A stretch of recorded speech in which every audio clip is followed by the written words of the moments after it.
Com a perspectiva de um orçamento com 8 bilhões de déficit para 2021, o governador Eduardo Leite viu seus planos de buscar o equilíbrio das contas públicas por meio de uma ampla e complexa reforma na matriz tributária irem por água abaixo. Deputados de oposição e mesmo da base aliada, desde o início das tratativas, já mostravam descontentamento com a proposta. Há cerca de 15 dias, prefeitos de todos os municípios do estado foram chamados a opinar sobre o tema em reunião convocada pela FAMURS, entidade que representa os municípios. No encontro, uma longa lista de exigências para aprovação da proposta. O poder de barganha dos municípios é muito alto, especialmente porque 2020 é um ano eleitoral e o peso de decisões que mexem com o bolso da população pode ser o fiel da balança. Líder da bancada do Progressistas, base de sustentação do governo na Assembleia, o deputado Sérgio Turra propôs o primeiro adiamento da votação da reforma. Contrário à proposta, Turra defendeu mais tempo para que os deputados analisassem o pacote. A reforma tributária é importante, sim, todos nós sabemos, não é? Mas a reforma tributária, tal qual posta pelo governo do Estado, diante desse momento também de pandemia, não é? Ela fica inviável, né? Em primeiro lugar, porque, na verdade, ela está fazendo um rearranjo de alíquotas, né? E onerando o bolso do cidadão, mais uma vez, para solucionar os problemas do poder público, né? Então, evidentemente que não pode ser assim, precisa ser feita uma reforma tributária, porém, concatenada até com a reforma tributária nacional, uma reforma tributária construída sem máscaras, ou seja, podendo sentar, dialogar, não é? E mais do que tudo, algo que não venha ou não olhe apenas para os interesses do poder público, mas sim para o Estado como um todo, inclusive para o cidadão que já está tão sobrecarregado, né? E por isso, paralelamente também à reforma tributária, é preciso que o Estado possa seguir fazendo a sua parte, ou seja, cortando despesas públicas também. Isso é fundamental. A reforma, ela envolve aumento no ITCD, aumento no IPVA, um remanejo nas alíquotas do ICMS que onera o cidadão, onera o setor primário, não é? Com o que eu não concordo. Então, o IPVA sou contra o aumento. O ITCD, ao invés do governo propor um aumento nessa hora, deveria propor algum projeto para que aquilo que está trancado na justiça, na inventários paralisados, justamente porque a fatia que o Estado cobra ela é muito grande, possa, digamos assim, criar um plano para que as famílias possam tirar esse entrave das suas vidas e, consequentemente, o Estado resolveria também algum problema de caixa, porque viria o dinheiro que hoje está represado.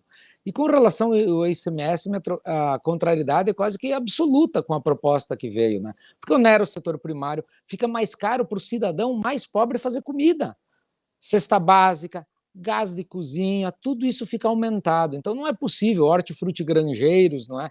Então não é possível avalizar esse tipo de projeto. Na base do governo, o discurso é otimista, dentro do PSDB especialmente. Embora os entraves, o presidente do partido, Eduardo Leite, confia no estabelecimento do diálogo, mas não poupa críticas às definições impostas ao pacote de reforma. Nós temos dialogado com todas as bancadas, com a sociedade gaúcha, com entidades, para tentar demonstrar a importância desse tema para o Estado do Rio Grande do Sul, seja do ponto de vista da justiça social, de fazer com que os pobres paguem menos imposto, seja do ponto de vista da competitividade econômica, fazendo com que nós tenhamos condições de fornecer aos empreendedores um cenário econômico mais propício ao desenvolvimento. Nós iniciamos essa discussão no final do mês de julho, apresentamos à sociedade a proposta e temos argumentado, discutido, conversado desde então. Claro, é importante salientar que, apesar de todas os nossos esforços para dialogar sobre a importância desse tema, parece ser muito claro que a sociedade apresenta certas resistências à aprovação da temática, talvez porque não esteja madura o suficiente para consentir na aprovação dessa matéria. Acho que o PSDB plantou uma semente aqui no Estado sobre um tema de fundamental importância, que é a modificação da matriz tributária, a necessidade de tributarmos mais patrimônio do que consumo, como fazem, diga-se de passagem, todas as democracias modernas no mundo, na atualidade. Mas talvez, como falei, a sociedade não esteja madura para esse debate. Não concordo, até digo mais, não concordo com esse argumento de que a proposta visava aumento de impostos e que era um aumento de impostos disfarçado uma narrativa, se me permite a comparação, que dá um tom malicioso à proposta do governo, não é, nunca foi isso. Pelo contrário, porque aqueles que defendem esse discurso de que a reforma era aumento de impostos são os que defendem que nós não devemos nem manter as alíquotas majoradas, nem aprovar a reforma. E são, portanto, os que defendem que simplesmente o Estado tem uma queda na arrecadação de 2 bilhões de reais, achando que isso não causará problemas ao cidadão gaúcho. A votação do pacote de projetos que prevê a reforma tributária deveria ir a plenário em sessão na tarde de hoje. No entanto, líderes do MDB e do Progressistas devem requerer mais tempo para a votação do projeto, que deve ficar para a próxima semana. Não acredito que tenha faltado articulação. Eu acho que há um limite entre a capacidade de comunicar e a disponibilidade para ouvir. E é nesse sentido que falo da maturidade da sociedade em compreender esses temas. E aqui não é nenhuma crítica, é apenas uma constatação. O diálogo pressupõe uma via de duas mãos, alguém disposto a falar e o outro disposto a ouvir. E claro que muitas vezes ainda alguns tabus permeiam não só esse, como muitos diálogos. Isso dificulta a possibilidade que as pessoas estejam dispostas a buscar uma definição mais verdadeira sobre determinado tema. O que eu falei das privatizações é um exemplo. Quando se falava em privatizações na década de 90, isso era um tabu, muitas pessoas não queriam nem ouvir. Ao longo do tempo, isso se mostra, por diversos outros fatores circunstanciais, uma evidência. A solução tem que ser outra. O Estado, o poder público, precisa enxugar a sua máquina. Nós precisamos avançar nas privatizações.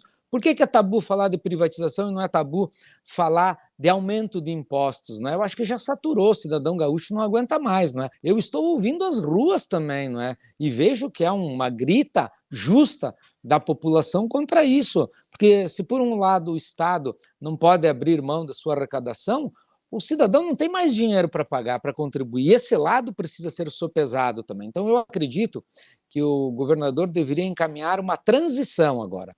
Fazermos a reforma no ano que vem, olhando a reforma nacional, não é? Vendo como nós vamos reagir à pandemia e também podendo construir ela com um verdadeiro diálogo, que é olho no olho, sem a máscara. O que eu quero dizer é que não por videoconferência, não é? Mas com uma grande construção e uma participação maior, inclusive, do Parlamento Gaúcho.